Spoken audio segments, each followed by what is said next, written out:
je peux dire que l'état de siège n'a pas travaillé comme il se doit. Une autorité comme un bourgmestre de la commune crache sur tout cela et veut faire payer des forces.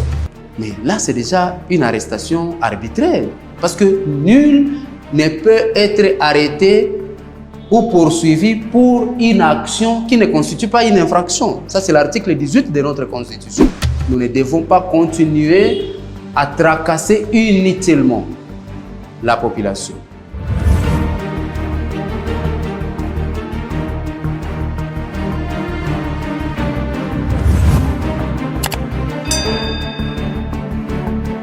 Mesdames, Messieurs, bonjour. Cette émission Libre Opinion, nous sommes en train de la réaliser à l'est de la République démocratique du Congo, au Nord Kivu, une province sous état de siège. Et aujourd'hui, on va parler de la taxe professionnelle annuelle. Pour revenir sur cette question, j'ai l'honneur de recevoir un membre du PLD, parti cher à Lumbu. Il est également candidat à la députation nationale en ville de Goma. Robert Kamabou, notre invité dans cette émission Libre Opinion. Robert Kamabou, bonjour et bienvenue. Bonjour, monsieur Blaise. Et bienvenue dans cette émission Libre Opinion. Je vous en prie, monsieur. Alors, on va commencer ce sujet, mais avant d'y arriver, faisons quand même avec vous une analyse sur tout ce qui a été fait au courant de cette période d'état de siège. Pendant une minute 30 secondes, comment vous analysez le travail qui a été fait par les autorités de l'état de siège? En fait, l'état de siège, tel que je sais, conformément à la Constitution, il y a l'article 85 aussi là. Il y a aussi l'article 145 qui prouve que l'état de siège est constitutionnel. C'est vraiment un exercice constitutionnel. Personnellement, je peux dire que l'état de siège n'a pas travaillé comme il se doit. Parce que, vous imaginez, c'est une mesure spéciale, n'est-ce pas, qui consiste à remplacer toutes les autorités civiles par des militaires. Et c'est là dans le but d'imposer la sécurité, d'imposer la paix qui était un manque à gagner dans une entité. Laissons quand même la prérogative à nos téléspectateurs, sur base des indicateurs, de revenir également sur ce que vous avez dit. Est-ce que l'état de siège a réussi ou pas? Mais parlons à ce niveau de la question de la taxe professionnelle annuelle. Qu'est-ce qui se constate exactement sur le terrain? Voilà, merci beaucoup. C'est une question vraiment importante parce que elle est à la une en ville de Goma. C'est là que nous sommes. On ne sait pas maintenant dans les autres entités de notre province du Nord Kivu. La taxe professionnelle, elle est d'abord légale. Elle est légale parce qu'elle est reconnue par la loi de 2018, l'ordonnance loi de 2018 portant fixation des nomenclatures des impôts, taxes et redevances dans les entités territoriales décentralisées. Alors, cette taxe a posé des problèmes sérieux. A posé des problèmes sérieux dans l'opinion. Pourquoi? Parce que un jour comme ça, c'était en 2020. En 2020, les opérateurs économiques de la ville de Goma sont venus voir l'honorable Lumbu. L'honorable Lumbu, comme dans ses habitudes, il aime trop écouter la population. Il les a écoutés, ils ont posé le problème de la taxe professionnelle annuelle. Selon eux, cette taxe était jadis appelée une taxe unique. Elle devrait être payée une fois la vie de l'entreprise. Elle est appelée annuelle? Mais non. À un moment comme ça, la taxe va revenir sous une autre nomenclature, taxe professionnelle annuelle. Quand ils essayent de vérifier, ils réalisent que cette taxe, c'est celle que nous payons comme taxe unique. Comment elle va encore revenir sous une autre forme? C'est comme ça que l'honorable Lumbu aussi, ayant été saisi par la plainte des opérateurs économiques de la place ici, il a été obligé de consulter la loi. La loi en question... Mais que dit les textes? Les textes sont clairs parce que chaque taxe doit avoir des faits générateurs. En consultant la loi dont je venais d'évoquer tout de suite, nous avons constaté que l'effet générateur consiste à payer les frais d'ouverture d'une activité génératrice de recettes. Et que donc, chaque activité, à son ouverture, elle doit payer les frais, et ce sont ces frais-là qui constituent la taxe professionnelle annuelle. Ça, c'est selon la loi. Maintenant, sur le terrain, maintenant, on constate que la même taxe qui est bien définie dans cette loi fixant la nomenclature des taxes et impôts, elle est payée, elle est en train d'être payée annuellement. Les animateurs des ETD l'en faut payer annuellement. Et là, nous avons trouvé que ça ne passe pas, c'est déjà une tracasserie. Parce que quand la loi demande à ce que l'opérateur économique la paye une seule fois la vie de l'entreprise et que les taxateurs les font payer chaque année, non, c'est un manque à gagner pour la population, pour les opérateurs économiques. C'est comme ça que l'honorable Lumbo Lumbo a alerté à l'Assemblée provinciale par une motion incidentielle. Cette motion a débouché par une recommandation. On a recommandé les gouverneurs de suspendre un tout petit peu la dite taxe, de sceller les maisons qui étaient scellées grâce au non-paiement de cette taxe, pour qu'on essaye d'examiner la dite taxe, parce qu'il y avait déjà des zones d'ombre. Cette question ne date pas de l'existence de l'état des sièges. C'est aussi une question vieille que l'état des sièges.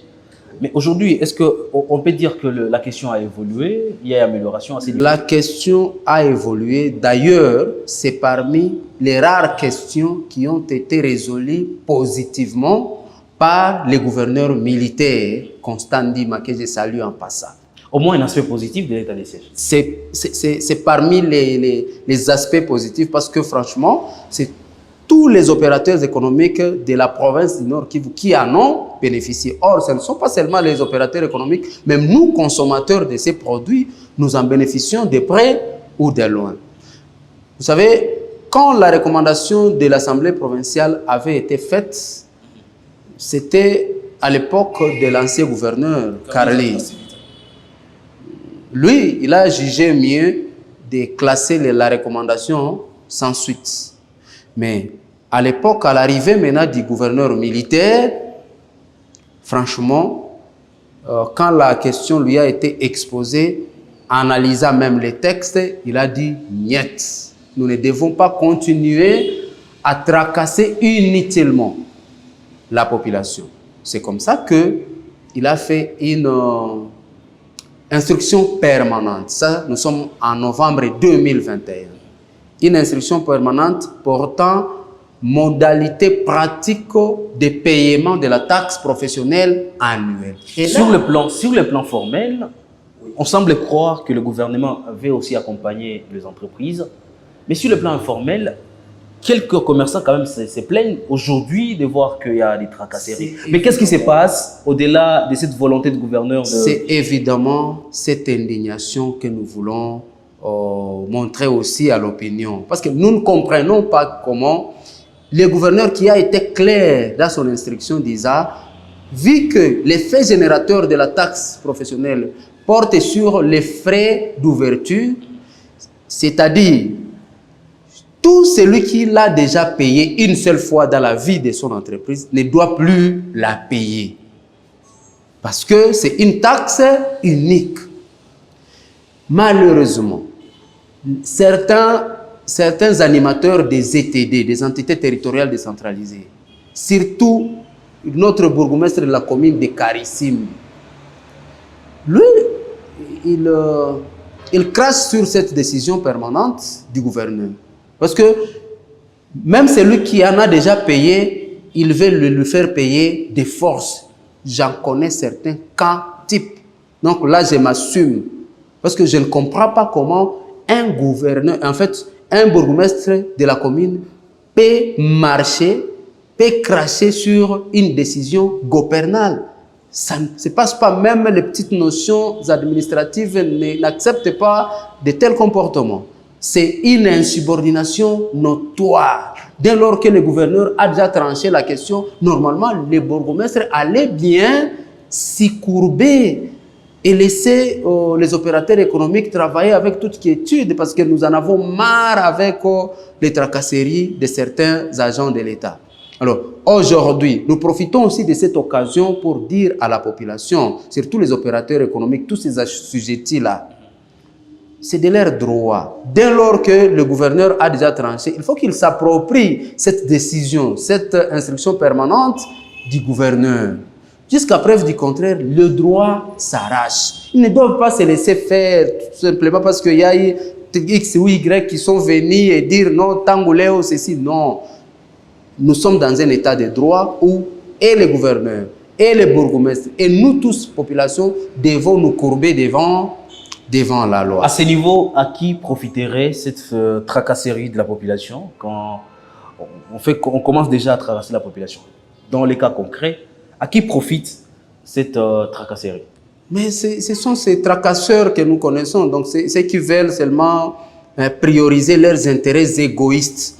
Parce que de toutes les façons, vous qui connaissez bien que la taxe est payable une seule fois, la vie de l'entreprise et la loi elle-même témoigne, au-delà de cette loi, le bourgmestre, le numéro 1 de la province, a déjà éclairé l'opinion, mais une autorité comme un bourgmestre de la commune crache sur tout cela et veut faire payer des forces. Qu'est-ce qui doit être fait à ce niveau? Une désobéissance? C'est d'abord une insubordination à l'endroit de son autorité. Qu'est-ce que la population devra faire à ce niveau? Normalement, la population doit se prendre en charge parce qu'il y a plusieurs moyens de recours. C'est par exemple ces gens-là qui sont en train d'être arrêtés, mis au cachot par le bourgmestre de la commune de Karisimbi. Donc, lui, il prend quelqu'un, si tu résistes, il te met au cachot et il ne te laisse que quand tu auras payé la taxe. Mais là, c'est déjà une arrestation arbitraire parce que nul ne peut être arrêté ou poursuivi pour une action qui ne constitue pas une infraction. Ça, c'est l'article 18 de notre Constitution. Et que donc, dès lors que vous êtes arrêté par les bourgmestres, alors que vous savez, vous avez même des preuves de paiement, des preuves antérieures de paiement de la dite taxe, acceptez d'être arrêté comme il a de la force, mais demain, venez nous consulter.